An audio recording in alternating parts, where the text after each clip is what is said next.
Hi, everyone. We have LA Galaxy head coach Greg Vanney. Greg, thank you so much for joining us. We'll start with a question from Kevin Baxter with the LA Times. Kevin, go ahead.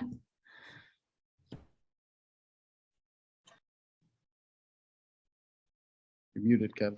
Now I'm unmuted. Can you hear me now? Yep, we're good. I know we're getting out of this COVID thing because you don't have to wait for that seat to be wiped down and you get to adjust the camera yourself. That's all better than the beginning of the season.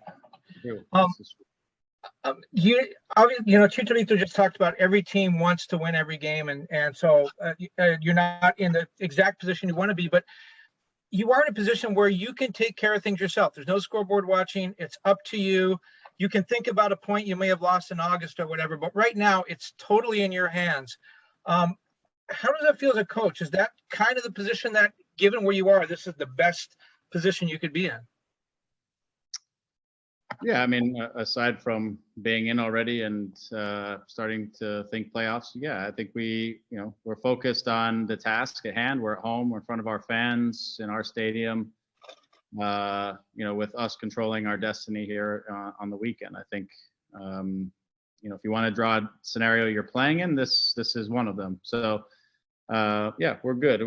This week we're trying to strike the right balance between keeping our intensity level high and staying intense, but also being able to relax to play, the right type of soccer and the right game plan to execute on the weekend. So it's the guys have been great this week, and now we're just taking final preparations before we get to Sunday.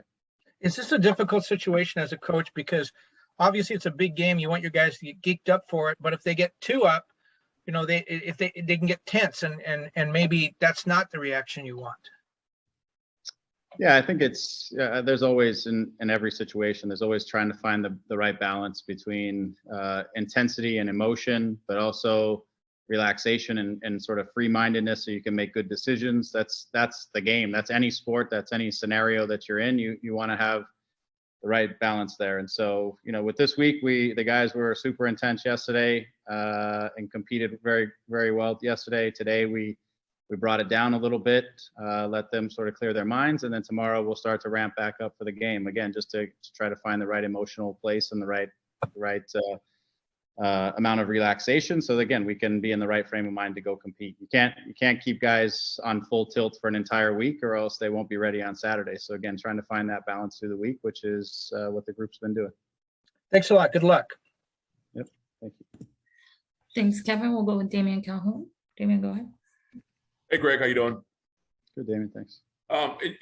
In this situation here with so many new guys coming in at the start of the year, do you consider it at least a partial success to be in this spot here with the chance to go forward? Well, it's for me, I think we started off very strong at the beginning of the year, which we probably got some results in some games that we called character wins, where maybe we could have had different results in some of those games, but we did great. And then there were some games down the stretch where we went into that 9 games where I felt like probably we could have gotten more out of those games that we didn't. So somewhere we're probably in the balance of where we are and where we should be. And then with that being said, we're in a position to control our own destiny at home in the last game of the season.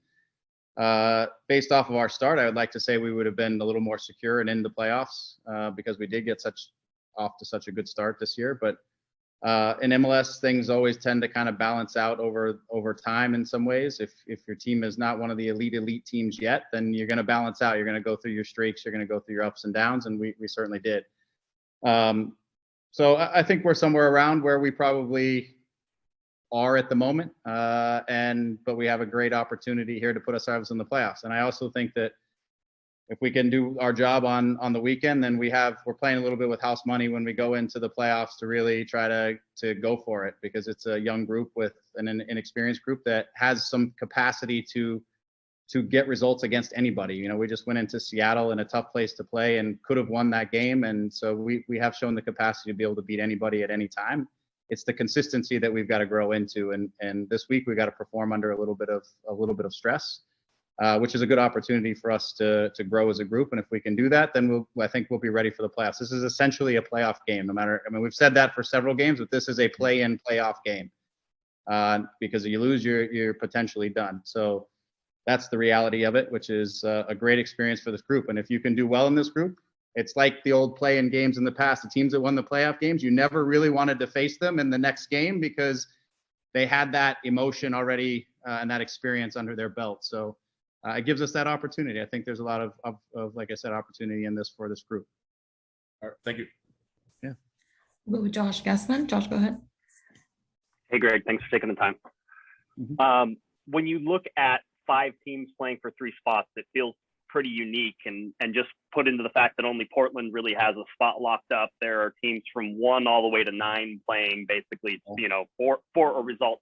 Does that feel unique to you? Because I've been covering the league for a long time. I don't remember a 90 minutes or 2 hours. It's going to be probably as nuts as what's going to happen on Sunday.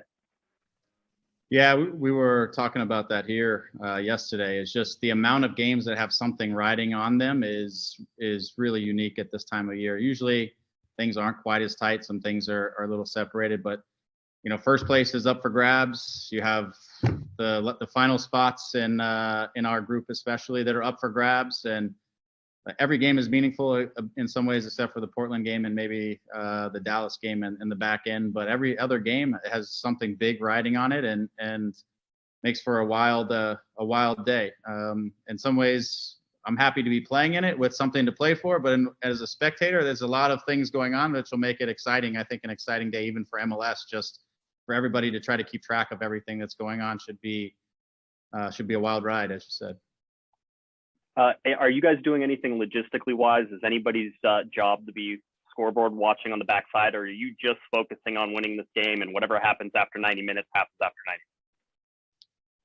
Yeah, we will. I mean, for me on the bench, I'll focus, for a good 75, 80 minutes on just our task at hand. But I'm sure we'll have somebody upstairs who's keeping an eye on things. But I always think it's a little bit sketchy in MLS because, man, some of the wildest things happen in the extra time in MLS. So unless it is like a clear 2-3 goal separation, I don't think any of it matters. We need to focus on ourselves. But I think MLS is one of the craziest leagues in terms of things that happen in the final sort of 8 to 10 minutes plus extra time.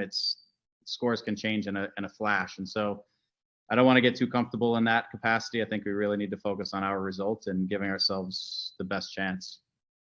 Awesome. Good luck on Sunday. Thanks. Thank you. Appreciate it. We'll close off with one last one from Larry Morgan. Larry, go ahead. Hi, Greg. Thanks for taking our questions. You're about to play a team that's given you some pretty tough matches this season already. What do you expect from them this weekend, and what have you learned from your previous encounters with this team? Yeah, both times we played them, we went there. We've modified our roster a couple of times in those games because of the timing of the games and being on the road. Obviously we picked up a win in one of them. They're a very good team. They're a mature team. They know who they are. They have, Reynoso is a game changer. He's a guy who can float around and gets, the more touches he gets on the ball, the more times he can impact the game. And of course he did that against us, especially in that second game. They're a mature team, and they like to get numbers high. They like to put their fullbacks in high positions. They like to get numbers up against you. And like I said, they try to put Reynoso on the ball as much as possible. And they have some experienced center backs who are strong and tough. And when they stay organized defensively, they're a difficult team to break down. So, we have our work cut out for us. We did learn some things over the last game. One basic one was don't let Reynoso get on his left foot. That's a simple one, right? That's not that hard, but it's easier said than done because he's crafty and clever. We got to reduce space on the defensive side, especially when we're not able to get pressure to the ball. And we've got to be appropriately aggressive when we have the ball to try to, again, create opportunities to get behind them, to force them to have to defend their box and defend their goal as much as possible. So again, some of the formula for them will be, they're going to be who they are. We got to be who we are and see who's better at that. So thank you very much. Yeah, you're welcome. Greg, thank you so much for your time. All right. Take care, everyone. We'll see you this weekend.